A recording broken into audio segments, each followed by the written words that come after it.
Prince Harry and Meghan Markle are officially being erased from the British royal family, and I mean that literally, not metaphorically, not symbolically. There are actual surveyors walking through Frogmore Cottage right now, figuring out how to take the place apart. And honestly, when I first saw this story, I had to read it twice, because the detail that gets me isn't even the demolition part. It's where the money's coming from. But hold on, let me back up and tell you the whole thing properly, because this one has layers. So on May 28th, word started going around Windsor that surveyors had been called into Frogmore Cottage. And not to fix it up, to take it apart. This is the same house British taxpayers spent £2.4 million renovating for Harry and Meghan back in 2019.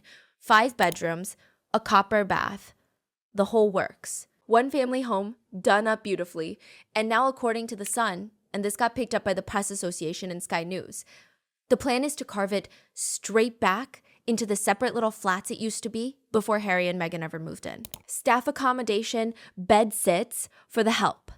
And one royal source put it about as bluntly as you will ever hear a palace insider talk. The cottage has sat empty for 3 years. Even Prince Andrew turned it down, and the thinking now, in the source's own words, is that maybe if they get rid of any trace of Harry and Meghan, somebody in the household might finally want to live there. Get rid of any trace. That's the line that stopped me. Not renovate, erase. Because here's the thing. King Charles is reportedly furious, and he's decided to completely remove all evidence of Harry's time at Frogmore with seismic building work that's going to run into the millions. Harry lived in that house during happier times, back when he was still in the bosom of the royal family. Now he's being deleted, airbrushed out, cut from the record, all at his own father's command. It's the way you'd scrub a name off a door before the next tenant moves in. Now, I want to be straight with you, because I always am. No bulldozer has actually moved yet. The plans are drawn up, the surveyors are in, but the work hasn't started. So I'll be clear about what's decided and what's still talk as we go. But the direction of travel here, unmistakable. And here's a question that keeps nagging at me. If even Prince Andrew turned this house down, Andrew, who's sitting in his 30-odd room mansion at Royal Lodge, who exactly is this place being cleared out for? They offered it to him as part of trying to shift him out of Royal Lodge, and he said no. Turned his nose up at the 5-bedroom cottage his own nephew used to live in. That tells you everything about what the household quietly thinks of the place now. Bad memories, not worth the bother. But let's talk about what Frogmore actually was, because I think a lot of people misunderstand this. It was never Harry and Meghan's house. It was what they call a grace and favor home, lent out by the late Queen as a thank you for royal work. That's the whole arrangement, and it's been the arrangement for generations. You serve the institution, you get the keys. You stop serving, the keys go back. No tenancy, no deeds, no claim. A loan against a job. And in the spring of 2023, just a few weeks after Harry's memoir landed in every bookshop in the country, the keys went back. King Charles asked them to vacate. By the end of that June, they were out, and the house has stood dark ever since. Now here's a detail I genuinely find wild. The monarchy actually documented its own ghost house. In the official Sovereign Grant Report, the public accounts we all help pay for, the Crown wrote about Frogmore sitting empty in black and white. 3 years of an empty, fully renovated house on the books for everyone to see. And remember who's footing the bill to undo all of this. The Sovereign Grant, the public money that keeps the royal palaces running, just jumped to £132 million for this year alone. That's up by more than half on the year before. So the very fund that paid to do the house up for Harry and Meghan in the first place is the same fund now paying to wipe them out of it.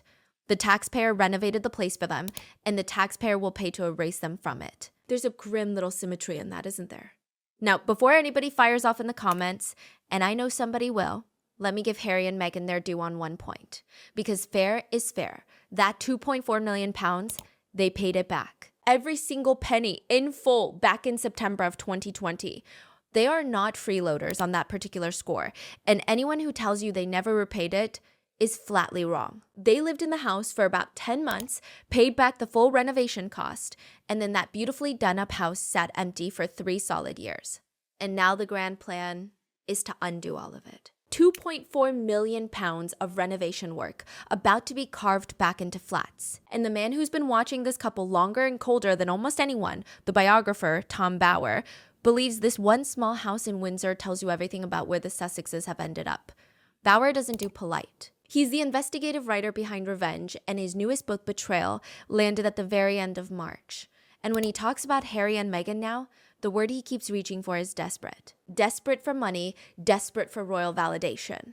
That's his characterization, of course, not a figure in a ledger. You can take it or leave it. But here's where Bauer's opinion bumps straight into things. You can actually check on the record because the money story is real. Even if you strip out every anonymous whisper, and once you line it all up in a row, it's a hard pattern to look away from. Start with Spotify. That deal ended in the summer of 2023 by mutual agreement after Harry and Meghan delivered a grand total of one series. One. And when that deal collapsed, a senior Spotify executive publicly called the pair grifters, which is not the kind of farewell business partners usually give each other on the way out the door. That word came from inside the building, on the record, and it stuck. Then look at Netflix. The big headline deal from 2020, the one reported at anything up to $100 million, quietly got downgraded last August into a much smaller first look arrangement. Less money, no exclusivity. And here's the detail that made me laugh a little. It's the exact same shape of deal the Obamas slid into once their novelty wore off. The difference is the Obamas had a back catalog of goodwill. Harry and Meghan had, with love, Meghan. And let's talk about that show, because the numbers are genuinely brutal. Meghan's Netflix series landed somewhere around 389th on Netflix's own engagement chart for the half year, out of roughly 7,000 titles. 389th. The follow-ups didn't trouble the top of anything either. So when Tom Bauer says the well is running dry, the numbers, for once, are sitting right there next to the opinion. Then in March of this year, Netflix walked away from As Ever. That's Meghan's own lifestyle brand. The jam, the flower sprinkles, the wines, Netflix had been the partner standing behind it, and Netflix stepped out. Now, fair is fair, and I'm not going to sit here and pretend the woman can't shift a jar of jam. Both sides called the split amicable. As Ever said it was ready to stand on its own 2 feet, and that very first product drop back in April of 2025 genuinely did sell out in about an hour. Credit where it's due. But you see the pattern forming, right? Spotify gone, Netflix downgraded. The brand partnership dissolved, and it doesn't stop with the entertainment deals. Even Invictus, Harry's signature project, the thing closest to his heart, is feeling it. Boeing, which had put real corporate money behind the games, confirmed it won't sponsor the Birmingham Games coming in 2027. The Australian government quietly declined to renew a $9 million commitment to Invictus Down Under. And the chief executive there said his team found out minutes before the budget announcement went live. Minutes. Meanwhile, the Birmingham Organizing Committee has had its own wobbles, with one of its senior board figures stepping down altogether.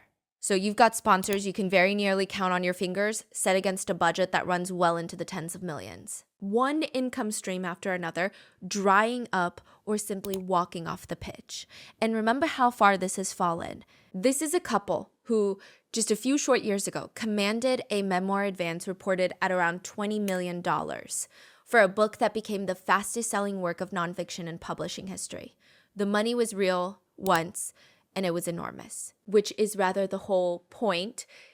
That's exactly why what's happening now reads less like a run of bad luck and more like a tide quietly going out. Tom Bauer's read on Meghan specifically is, let's say, not gentle. He brings up her trip to Bondi Beach in Australia and calls it a terrible mistake, says she fell flat on her face. He points to the Texas school shooting, when Meghan flew there to lay flowers while, according to him, ignoring her own father who'd had a near-death stroke at the same time. In Bauer's words, everything is for commercial gain and personal publicity. He called the Bondi appearance gross and insensitive and said it showed the real Meghan. Anything to earn a dime, anything to promote herself at anyone's expense. Now, that's Bauer talking, and Bauer has a horse in this race, so weigh it how you like. But he also tells this story in his betrayal book that I can't stop thinking about. Before the wedding, the Queen apparently asked a very famous member of the British establishment, a genuine household name, to visit Meghan and explain what royal life would actually be like. This person visited her every 3 or 4 weeks at Kensington Palace, and after the 3rd or 4th visit, they went back to the Queen and said Meghan had absolutely no intention of staying in Britain after the wedding and that there was a lot of trouble ahead. According to Bauer, they saw it coming long before that glorious day in June. It was just too late to do anything about it. There's also the appearance in Geneva that Bauer brought up, Meghan showing up to see the Swiss and drawing in his telling enough people to fill a British phone box. Reports put in at around 10 fans, plus a handful of journalists. For someone who fled England because she needed her privacy, and let's never forget that was the stated reason, there's been an awful lot of digging for attention. The top secret wedding photographs getting published to mark the 8th anniversary, for instance. Another invasion of her own privacy, apparently. Now, here's an angle on the housing situation that I think gets overlooked. There's a reason Harry keeps getting offered Buckingham Palace when he visits, instead of somewhere like Frogmore. Buckingham Palace is a location fully under the control of the monarchy. Harry and Meghan can't just invite anybody in. Every friend who comes over has to go through security, check in, give their name. Every single person walking into that building is on a list somewhere. Frogmore was different. They were on a crown estate, but not under the watchful eye of the institution. And the thinking goes that the monarchy can't allow that anymore because Harry and Meghan proved they couldn't be trusted with it. They used pictures and footage from inside that home in their Netflix documentary, and that, the argument goes, compromise security for everyone, all in the name of promoting themselves. So picture where we are. The institutional door is swinging shut at Windsor, and at the very same moment, the money doors are clicking closed one after another out in California. Tom Bauer doesn't think that's a coincidence. He thinks it's a reckoning. Now, before anyone runs off saying Harry and Meghan are flat broke and ruined, hold on, because that's not true either. And I'm not going to pretend it is. They are not destitute. Even the most hostile reporting puts Harry's worth somewhere in the tens of millions. And a cushion like that is not the poorhouse. So let's not exaggerate. But what the pattern actually shows is something that honestly might be worse than broke. It's contraction. This is a couple who marched out from under the institution swearing blind they didn't need it, and who are now standing in Montecito watching that same institution calmly close every door behind them while the glittering deals they once bragged about thin out one by one by one. They wanted out from under the firm. Well, the firm has obliged them. Nobody ever told them that out meant out for good. With the locks changed and the family home turned back into bedsits the moment their backs were turned. And that's the part of the Frogmore story that actually matters. For the longest time, the quiet assumption, even among people close to Harry himself, was that Frogmore was the safety net, the bolt hole. If California ever went sideways, there was always that little house in Windsor to come home to. That assumption is now being knocked down along with the plaster. Once Frogmore becomes flats, there is no Sussex address left in Britain at all. Not a corner of Windsor with their name on it. Not so much as a spare room. And if Operation Thor, the idea of some eventual return, was ever real, the obvious landing spot would have been Frogmore Cottage. Instead, it's about to be carved up for senior members of the household. King Charles is essentially conceding the point Prince William has been making all along, that the Sussexes can never return to the United Kingdom in any meaningful form, can never hold any royal role again. With this house sitting vacant, basically left as Harry and Meghan left it, there was always that lingering fantasy of we can just come back. The monarchy is now answering that fantasy in brick and plaster. You can't waltz back into this house and back into all of our lives as if nothing happened. It's being changed. It's being given to somebody else. It is not for you. And yes, the long quarrel with William sits behind all of this like weather you can't quite see, but can definitely feel. The brothers remain estranged. That's on the record and has been for a long time. The reporting says William is absolutely categorical that Harry and Meghan have to be banished, that they have to live in exile, and that William will be furious if the government and the Ravic Committee hand Harry his security protection back, because that would mean Harry could swan in and out of Britain whenever he likes. Charles, by that same account, might be a little softer. But the day-to-day picture writes itself, without William saying a word, the heir busy working, photographed laughing with his children.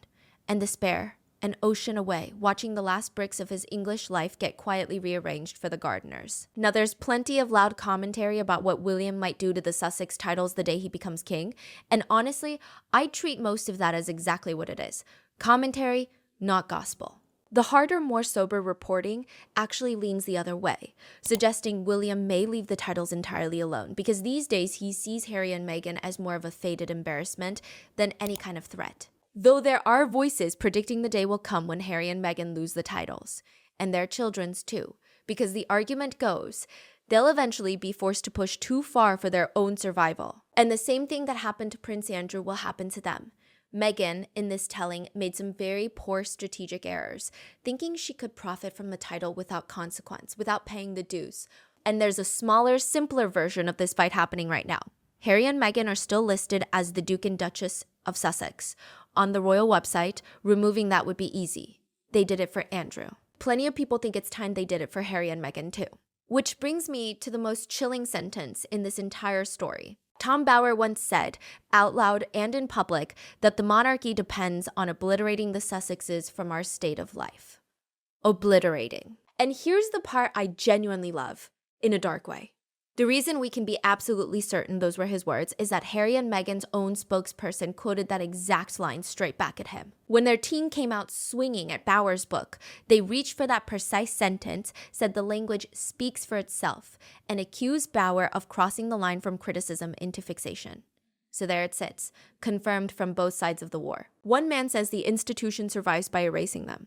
The other side doesn't deny for a second that he said it. They just think it proves he's gone too far. And right in the middle of that bitter argument sits one small, empty, beautifully renovated house in Windsor with the surveyors at the door and the plans already drawn to turn it back into flats. The bolt hole going, the income thinning, the name being scrubbed off the brick. Because here's the thing people keep getting wrong about this family. The palace door never slammed. It closed the way a door closes when somebody has quietly taken your name off the guest list and simply let you find out later. You do not renovate a house you intend to remember somebody by. This was never really about Frogmore at all. It was about making certain there is nothing left standing to come back to. The firm isn't tidying a cottage, it's closing a chapter. So I'll hand it to you. Should the palace just come out and say it plainly, that there's no way back for the Sussexes? Or should they carry on with this slow, silent clearing out behind closed doors? Tell me what you think, because on this one, I genuinely want to know where you land.